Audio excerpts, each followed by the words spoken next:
Bangladesh army মেয়ে নাবিলা হঠাৎ একটা অ্যাম্বুলেন্সের দিকে গুলি করছিল।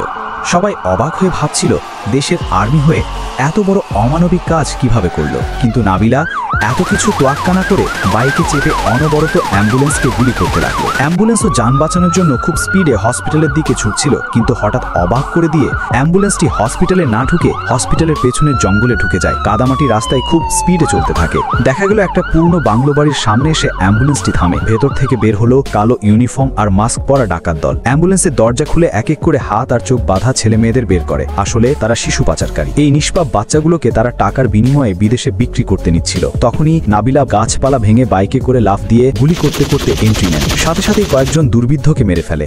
এই সুযোগে নাবিলা বাচ্চাগুলোকে একটা ঝোপের ভেতরে লুকিয়ে রাখে। তখনই আরো ডাকাত দল নাবিলাকে লক্ষ্য করে গুলি ছুটতে ছুটতে এগিয়ে আসতে থাকে। তখন নাবিলার সাথে সাথে একটি বোমা ছুড়ে মারে ডাকাতদের উপর। বোমাটা বিশাল ধামাকা করে ফেটে সব ডাকাত দল মরে যায়। নাবিলা সব ছেলে মেয়েদের বাঁচিয়ে নিয়ে আসে। এত বড় সাহসী কাজ করার জন্য নাবিলাকে অবশ্যই লাইক আর সাবস্ক্রাইব করে যাবেন।